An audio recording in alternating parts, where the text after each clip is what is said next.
히브리서 11장 1절 2절 신약 364페이지 찾으셨으면 아멘. 한 목소리로 합독하겠습니다. 시작. 믿음은 바라는 것들의 실상이요 보이지 않는 것들의 증거니 선지자들이 이로써 증거를 얻었느니라. 아멘. 아멘. 아멘. 저도 성도이지만 목사지요. 목사는 어떻게 살아가야 될까? 성도는 어떻게 살아가야 될까? 마음가짐이 상당히 중요합니다. 제대로 된 모습의 마음가짐이 있어야 됩니다. 목사로 어떻게 살아갈까? 성도로 어떻게 살아갈까? 무슨 일을 해야 된다라기보다는요, 어쩌면 단순할 수도 있지만 목사도 성도도 우리 모두도 믿음으로 살아가야 됩니다. 믿음으로 삶으로 말미암아 다른 사람에게 믿음으로 사는 것이 무엇인지 보여줄 수 있어야 돼요. 성도인데, 목사인데 세상 사람들의 어떤 가치관을 가지고 세상 사람들처럼 자기가 얻고자 하는 것에만 열심히 품고 살아간다. 더 욕심부리고 살아간다. 그럼 세상 사람들이 우리를 바라볼 때 그 사람 믿는 사람인데 믿음으로 산다는 게 도대체 뭐야? 저 사람이랑 나랑 다른 게 도대체 뭐가 있어? 라고 생각한다면 그 사람은 교회는 다닐지 모르지만 믿음으로 사는 게 아니에요. 여러분, 우리는 믿음으로 살아야 됩니다. 아멘? 아멘. 믿음으로 살아야 돼요. 자, 그럼 믿음으로 사는 게 무엇일까?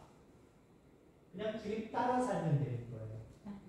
내가 주님 안에, 주님이 내 안에, 그게 믿음으로 사는 거예요. 제 때뿐은 아닙니다만은 제가 태어나기 몇 년 전에 이미 60한 5, 6세를 사시고 생애를 마감하신 분이지만 우리 한국 기독교 역사 속에 초창기 한국의 기독교가 부흥할 때 아주 큰 일익을 담당하셨던 이성봉 목사님이라는 분이 계세요. 이분은 왼쪽 손을 늘 이렇게 쥐고 다니셨어요. 오른손까지 쥐고 다니고 그냥 늘 다니셨나 보다라고 생각하는데 오른손은 필 때가 많았는데 꼭 왼손은 꽉 쥐고 다니셨어요. 주변에 있던 다른 성도님들과 목사님들이 의아해 여겼죠. 도대체 저분은 왜 한쪽 손은 이렇고 한쪽 손은 꼭 이렇게 하고 다니시나. 그것도 불끈이셨어요. 그냥 슬쩍 쥐고 가는 거 상관없잖아요. 조금 이쪽이 더 펴졌고 이쪽이 덜 펴질 수도 있잖아요. 관계없잖아요. 근데 그분은 확연하게 이 손은 자연스럽게 펴져 있고 이 손은 막 쥔 상태로 다니셨어요. 목사님, 도대체 왼손은 왜 이렇게 막 주먹 쥐고 다니시는 겁니까? 그랬더니 이 이성봉 목사님이 뭐라고 말씀을 하셨냐면 나는 늘 언제나 주님의 손을 붙들고 다닙니다. 주님의 오른손을 내가 붙들고 다닙니다. 그러니까 주님의 오른손이니까 본인한테는 왼손을 잡는 거죠. 그러니까 나는 늘 주님의 손을 붙들고 다닙니다. 그럼 난해할 수 있겠지만 우리가 믿음으로 산다라고 하는 것은요, 주님의 손을 꼭 붙들고 주님의 자녀로 그렇게 살아가는 거예요. 성도로 살아가는 거예요. 어떤 목사님이 야, 성도답게 우리 성도들이 삶으로 말미암아 세상 사람들에게 어떻게 믿음으로 사는 것이 무엇이며 믿음으로 살 때 어떤 복이 있다는 것을 어떻게 보여줄 수 있지? 그럼 성도들이 믿음으로 살아가야 되는데 우리 성도들에게 어떻게 믿음으로 사는 방법을 가르쳐 줄까? 여러 가지 모습으로 시도했지만 잘 안 됐어요. 그만큼 성도들이 입으로는 아멘하지만 안 따라줬겠죠. 그래서 이분이 한 가지 찾아내는 아이디어가 있습니다. 어디를 가든지 누구를 만나든지 자기를 소개할 때가 아니어도 자기를 늘 소개하십시오. 뭐라고 소개하느냐? 나는 어디 교회 다니는 누구누구입니다. 누구누구 집사입니다. 라고 이야기하는 거예요. 자기를 소개할 때가 있겠죠. 사람을 만나면. 아니 소개 안 해도 그냥 상관없는 상황이 있겠지요. 그런데 이 목사님은 성도들에게 본인이 신구한 교회 성도들에게 어디를 가든지 의도적으로라도 나는 어느 교회 다니는 누굽니다라고 밝히라고 했어요. 그게 뭔가 물어보지도 않았는데 왜 밝히나? 물어보더라도 그냥 내 이름 오규석입니다. 저 여기 사는 오규석입니다라고 하면 되는데 나 그 교회 내남제일교회 다니는 오규석입니다. 내남제일교회 오규석 목사입니다. 반드시 얘기할 필요가 없잖아요.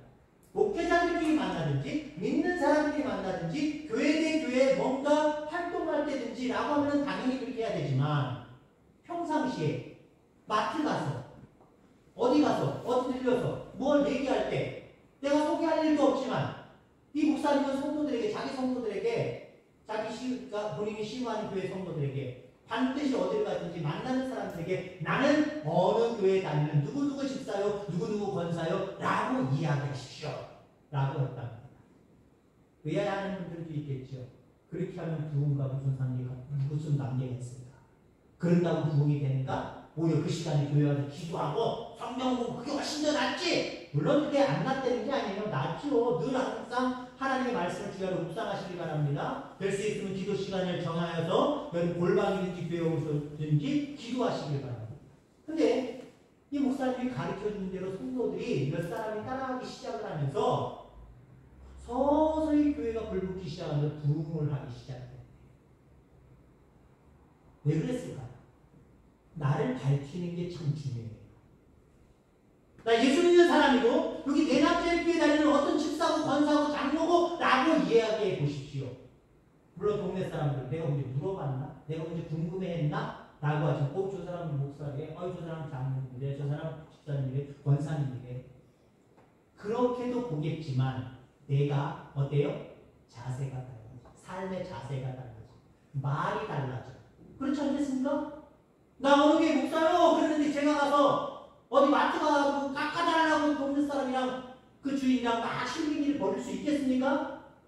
저쪽에서 나를 쫓치고 간다고 해서 내가 목사라고 밝혔는데 외쳐! 너 싸울래? 하고 싸울 수 있어요? 할 얘기 들을 수 있어요? 그럴 수 없다는 거예요. 교인들이 자기가 어느 교회 다니는 누구다라고 밝힌 다음부터는요 행동이 조심스러워야 되는 거예요. 뭔가 본이 되고 뭔가 사람들에게 욕먹지 아니하고 뭔가 그 사람들에게 칭찬 들을 만한 그런 모습으로 살아갔다는 거예요. 그러니까 그렇게 변화되니까 와 누구 교회 어디 교회 다니는 저 사람 보니까 신앙생활을 저렇게 하는 건가 봐. 삶을 저렇게 살아가니까 저 사람이 잘 되나 봐. 이렇게 되다 보니까 조금에서 조금씩 나오더라는 거지. 여러분 앞으로 누가 물어보든 물어보지 않든 나는 내남제일교회 다니는 누구누구입니다 라고 한번 소개하시길 바랍니다. 별거 아닌 것 같아도요 그게 내 믿음의 자세를 바꿔놔요. 삶을 살아가는 자세를 바꿔놔요. 그런 저와 여러분들 되기를 주의 이름으로 축원합니다. 오늘 본문 가기 전에 마태복음 6장에 보면 요한복음 6장에 보면 우리가 잘 아는 오병이어 사건이 나옵니다. 많은 사람들이 예수님을 쫓았지. 때를 딛고 막 쫓았어요. 식사할 때를 지나서도 그냥 예수님에게 몰려들기 시작을 했어요. 근데 예수님이 그 5,000명이 넘는 인원들을 물고기 2마리와 떡 5덩어리로 축사하셔서 기적을 베풀어 주셔서 그들을 먹이셨습니다.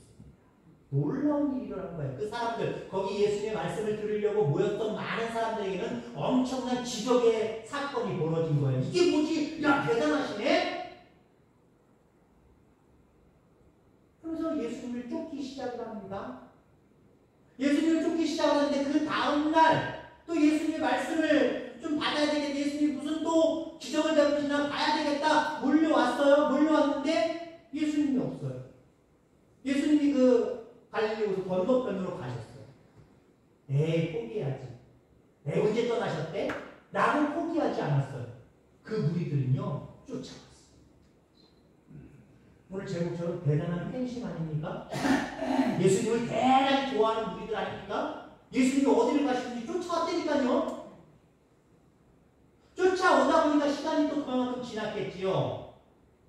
배가 또 시장해지기 시작을 합니다. 그래서 그 예수님을 쫓아왔던 많은 무리들이 전날 오병이의 사건으로 기적을 베풀어 주셨으니까 지금도 배불리 먹여주시겠구나 라고 생각하고 또 배부를 것을 생각하고 예수님께 간청을 합니다. 그때 예수님이 정확하게 그렇게 표현되어 있지 않지만 아마 예수님이 표정이 돌변하시면서 나 그거 못 들어주겠다 라고 말씀하십니다. 어제는 분명히 기적을 베풀어 주셨는데 어제 능력 다르고 오늘 능력 달라요? 예수님의 능력이요? 아니에요. 어저께나 오늘이나 영원토록 그 권세, 그 능력은 변함이 없었어요. 근데 예수님이 그 전날에는 분명히 기적을 베푸셨는데 그 다음날에는 자기가 좋아서 몰려든 많은 사람들에게, 시장한 그 사람들에게 먹을 것을 주지 않았어요. 그러면서 26절에 너희에게 이르노니 너희가 나를 찾는 것은 표적을 본 까닭이 아니요 떡을 먹고 배부른 까닭이다. 요한복음 6장 26절 이렇게 말씀하고 있습니다. 너희들이 또 오늘 나를 따라왔구나. 그 따라온 것이 나를 찾아온 것이 표적을 구하기 위함이다. 내가 정말 좋아서 나를 죽기까지 따르려고 쫓아온 게 아니라 내가 한번 기적을 베풀었으니까 또 기적을 베풀겠지. 그런 예수님을 쫓아다니면 뭔가 이득이 있겠지. 그런 모습으로 한마디로 팬심으로 나를 따라왔다는 거예요. 그 팬심으로 따라온 너희들에게 내가 또 기적을 베풀 건지 안 베풀어. 그러면서 뭐라고 얘기합니까? 자기 자신을 주겠대요. 먹을 것을 찾는 무리들에게 자기 자신을 주겠다고 합니다. 그래서 요한복음 6장 35절에 보니까 나는 생명의 떡이니 내게 오는 자는 결코 줄이지 아니할 터요 나를 믿는 자는 영원히 목마르지 아니하리라. 지금 이 사람들은 진짜 떡, 먹을 양식을 찾고 있는 건데 내가 떡이다. 나를 먹으랍니다. 그들은 진짜 떡을 요구했고 진짜 물질을 요구했는데 예수님은 그 물질, 그 떡을 못 주고 나를 쫓으려는 거예요. 나를 온전히 따르려는 거예요. 영원할 수 있는 그 생명을 너희들에게 줄 테니까 나를 따르려는 거예요. 다시 말해서 팬심으로 나를 쫓아오지 말고 믿음으로 나를 쫓아오면 너희들이 배부를 것이고 영원한 생명을 얻게 될 것이다. 여러분 예수님을 믿는데 여러분들은 팬심입니까? 아니면 믿음입니까? 여러분들은 아니겠지만 믿노라 하는 사람들 중에는 아직도 여전히 믿음이 아닌 팬심으로 쫓아가는 사람들이 상당히 있을 수 있다는 거지. 요한복음 6장에 야, 나 더 이상 기적 안 베풀 거야. 먹을 건 나한테 요구하지 마라. 이제는 난 너희들에게 생명의 떡, 말씀을 줄 거고 영생을 줄 거야. 그랬더니 이 모인 무리들이 어떻게 했는지 아십니까? 다 돌아갔습니다. 요한복음 6장 66절에 보니까 그때부터 그의 제자 중에서 많은 사람이 떠나가고 다시 그와 함께 다니지 아니하더라.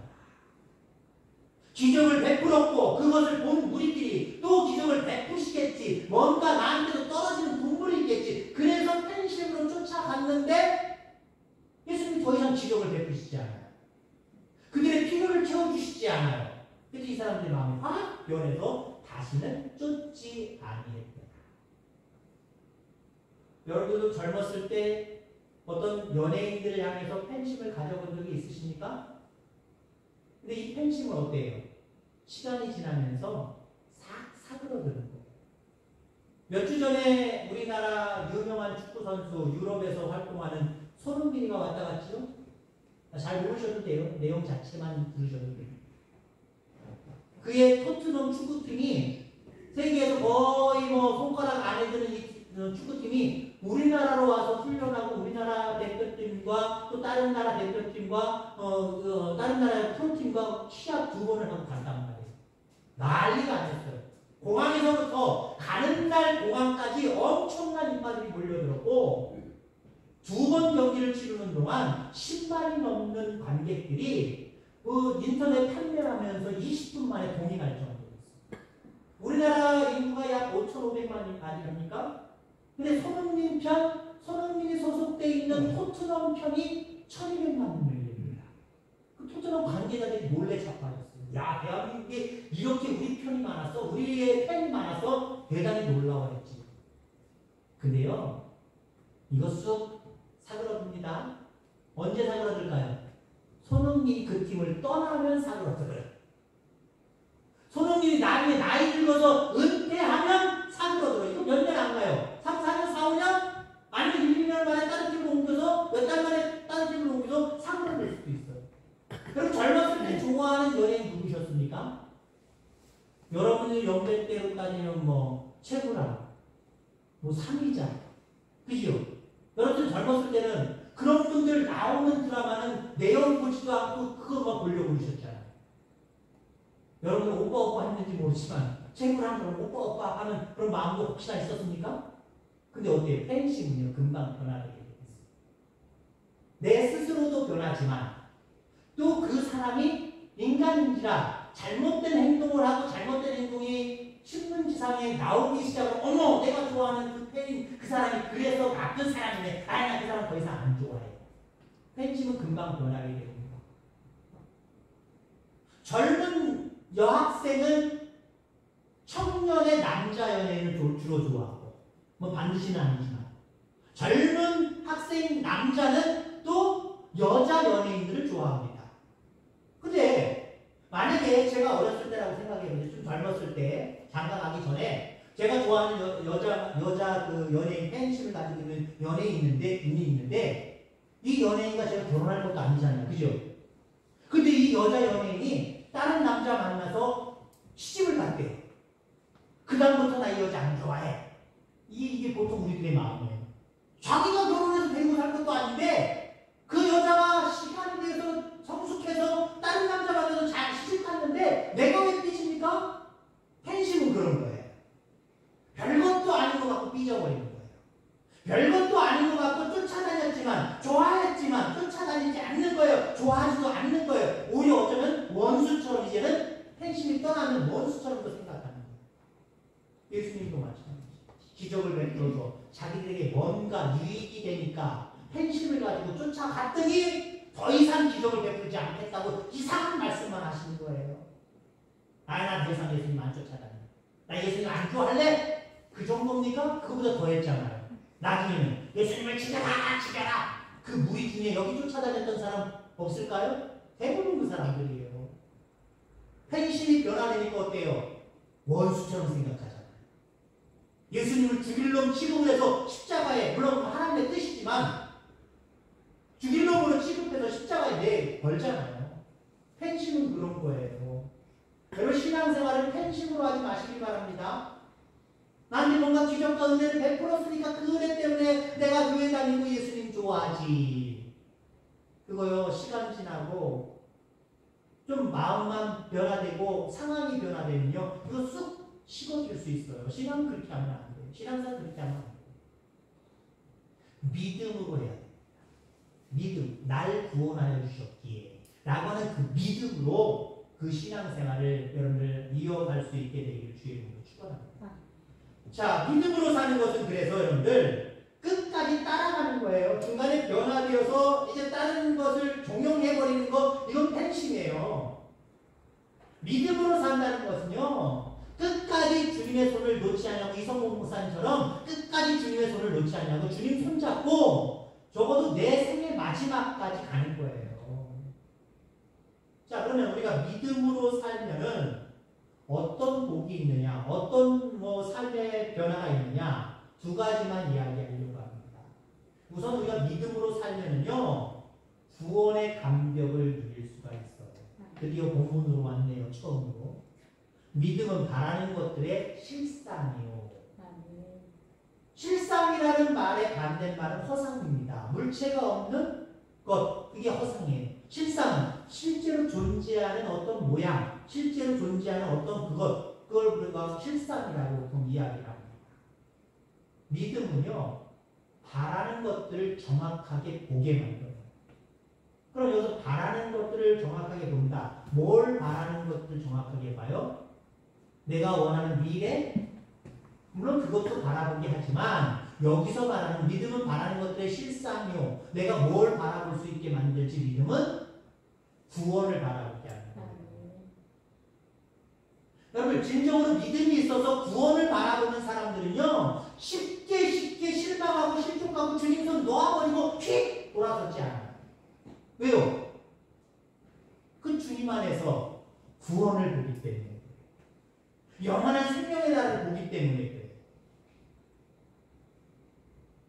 그러니까 믿음으로 살지 않는 사람은요, 구원을 볼 수 없기 때문에 보더라도 중간중간 그렇다 구원이다 하나님 나를 구원해 주는구나 그러다가 말아버리는 사람이 믿음 없이 살아가는 사람이죠. 믿음이 있어도 약간의 믿음을 가지고 살아가는 사람이죠. 그 사람들은 어때요? 살면서 내 주변에 일어나는 일들 때문에 일이 일비합니다. 좋을 때도 있고 나쁠 때도 있고 슬플 때도 있고 행복할 때도 있고 왔다 갔다 하는 거예요. 근데 여러분들 주님 손 놓지 아니하고 믿음으로 사는 사람이요 구원을 날마다 봐요. 끊임없이 봐요. 그런 사람에게는요 삶이 기쁠 수밖에 없어요. 삶이 행복할 수밖에 없어요. 자, 믿음으로 사는데 내 삶은 행복하지 않냐고 자꾸 불행한 생각들만 몰려온다. 그거는요 내가 하나님을 믿음으로 믿는 게 아니라 팬심으로 신앙생활하는 경우가 더 많아서 그래요. 더 많아서. 한마디로 내가 원하는 일들이 잘 이루어져 갈 때는 아유 주님 좋아요. 주님이 하셨어요. 행복해요. 그렇지만 그렇지 못할 때는 주님 원망하고 때로는 신앙에서 멀리 떨어지고 왜 그런 거예요? 구원이 안 보여서 그래요. 구원은. 날 이미 구원해 주신 구원도 감사함으로 여겨지지도 않고 앞으로 죽으면 지옥과 천국 가봐야지 몰라. 그게 뭔데? 그렇게 믿음 없이 바라보는 사람들은요 구원의 감격을 느끼지 못하는 거예요. 여러분 그래서 우리는 여러분들 믿음 없이도 살아가면 안 되고 팬심으로만도 살아가면 안 돼요. 정말 믿음으로 살아가시길 바랍니다. 그러면 항상 기뻐하는 모습이 내게 회복돼요. 어떻게 항상 기뻐해요? 구원이 날마다 보이는데요. 날마다 날 구원해 주시는 게 느껴지는데요. 앞으로도 고난 가운데 많은 어려움 가운데 살아갈지라도 내가 영원한 생명 하나님 품에 안기는 게 보여지는데요. 그런 사람들이 무슨 실망시적으로 해요. 어떤 일들 때문에 슬퍼하고 걱정하고 포기하고 그런 일들이 왜 생겨요? 어떠한 일이 놓여 있든지 구원이 보이는 사람들은요 기쁘고 행복하고 즐겁게 살아갈 수밖에 없어요. 믿음으로 사셔서 여러분들 날마다 기쁨과 행복을 느끼며 살아가는 저와 여러분들 되기를 주의 이름으로 축원합니다. 자, 믿음으로 살면 또 하나 어떤 복이 있느냐? 종말의 때를 준비하며 살 수 있습니다. 믿음으로 산다는 건 뭐예요? 우리에게 구원이 내게 보여지기도 하지만 앞으로의 구원은 마지막 심판대에서 주어진다는 것을 알게 됩니다. 자, 그래서 믿음으로 사는 사람은 그때를 준비할 수 있어요. 신앙생활 하는데 지금 당장 아니면 5년, 10년, 20년만 내다보고 세상 사람들처럼 세상의 일들에만 매여서 거기에서 뭔가 결정을 보기 위해서 애쓰고 힘쓰고 땀 흘리면만 거기만 초라되어서 살아간다? 그 사람은요 어쩌면 믿음으로 살기보다는 팬심으로 사는 거예요. 그동안 베풀어 주신 하나님의 은혜가 있으니까 이 정도 가지고 내가 하나님 앞에 감사하며 조금 의지하며 살아야지 이 정도밖에 없는 거예요. 근데 살면서 아까도 얘기했지만 하나님 내 욕구를 다 충족시키지 않으면 금방 팬심이 변화되는 것처럼 그 주님을 향한 그 하나님을 향한 마음이 휙 변화되는 거예요. 그런 사람에게 무슨 영원한 구원이 있어요? 그런 사람에게 무슨 영원한 생명이 있어요? 믿음으로 사는 사람, 지금 당장 내가 과거에 예수님을 믿을 때부터 시작해서 지금까지 도와주시는 함께 하시는 하나님도 보이지만 앞으로 여호와 이레가 되어주시는 그 하나님도 바라보게 되어 있어요. 그럼 그 사람은 뭘 준비하겠습니까? 믿음을 준비하게 돼요.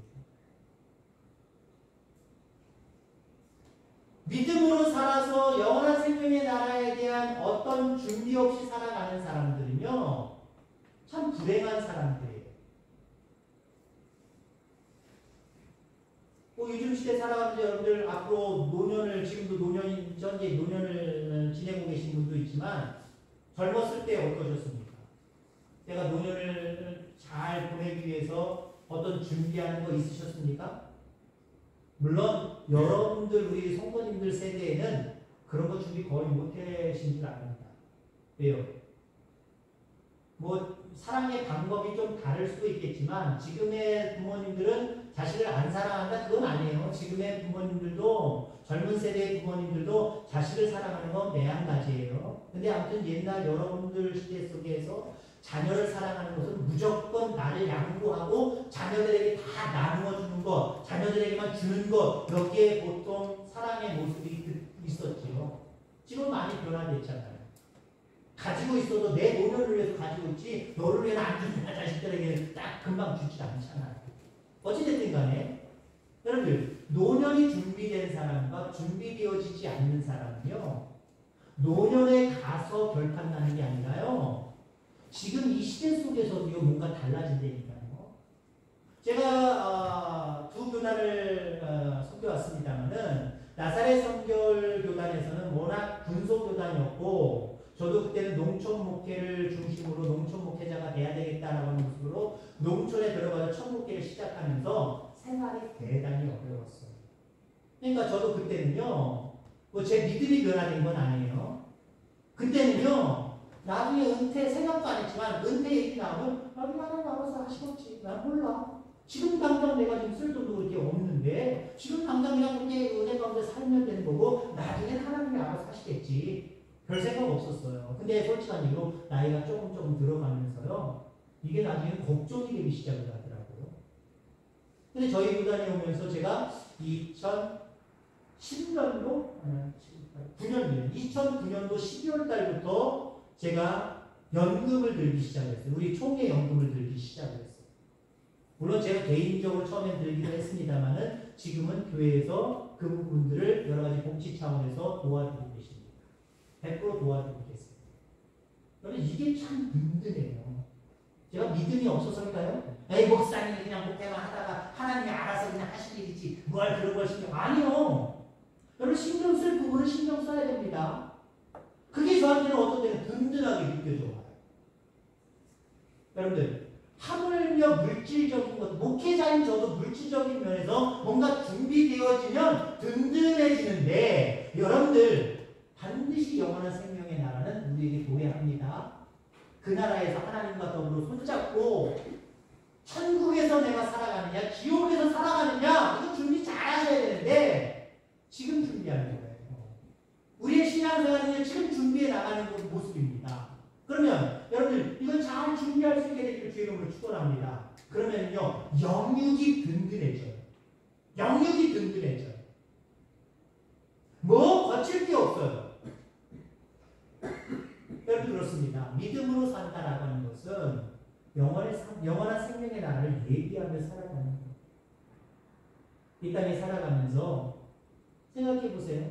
아까 앞부분에 요한복음 6장의 내용에 예수님과 그 주변에 몰려든 팬심을 가지고 몰려든 사람들 보세요. 그들은 진짜 믿음이 없었어요. 말 그대로 팬심만 있었어요. 나이가 더 이상 먹을 거 기적 베풀어도 너한테 베풀지 않을 거야. 먹을 건 니네들이 알아서 먹어. 나는 너희들에게 생명의 떡을 줄 거야. 영원히 사는 영원한 생명의 나라에 가서 정말 영원한 몸담을 누리는 그 떡을 그 생명을 너희들에게 줄 거야. 여러분 이 사람들 마음 고쳐먹고 그래 육신적으로 살아가는 건 내가 열심히 살고 그래 그 생명의 떡을 받아 먹어도 영원한 생명의 나라를 준비해야지. 그러면 얼마나 좋았을까. 6장 후반절에 제가 소개한 것처럼 다 떠나가고 없었어. 이 사람들 다 어디 갔을까요? 나중에 사도들을 통해서 복음을 다시 증거할 때 믿게 된 그 영혼들도 거기 있을지는 모르겠지만 그 6장의 내용을 통해서만 바라보면 그 영혼들이 어디 갔겠어요? 영원한 생명의 나라에 들어갔겠어요? 못 들어갔잖아요. 왜요? 믿음으로 안 살고 팬심으로 살다가 예수님이 우리의 자기 자신의 욕구를 못 들어주니까 휙 떠나버리니까 그들에게는 영생이 없었던 거예요. 여러분 주님 손 꼭 붙들고 가시길 바랍니다. 믿음으로 사시길 바랍니다. 그냥 좋을 때 그냥 내가 하나님 앞에 은혜 받았으니까 그 정도를 가지고 그 정도 내가 보답하며 살아야지 그 정도의 팬심만 가지고 살아가지 마시기 바랍니다. 믿음은 그냥 취미생활하는 게 아니에요. 영생이 내게 주어지느냐 마느냐 그 아주 심각한 문제를 가지고 있는 겁니다. 팬심으로 살아가는, 팬심으로 신앙생활하는 여러분들이 아니라 믿음, 진정으로 주님을 쫓아가면서 주님의 귀한 사명 받들어 충성하는 자리에서 그렇게 믿음으로 살아가는 우리 모두가 다 되기를 주의 이름으로 축원합니다. 기도하겠습니다. 하나님 아버지 감사합니다. 예수님을 따르는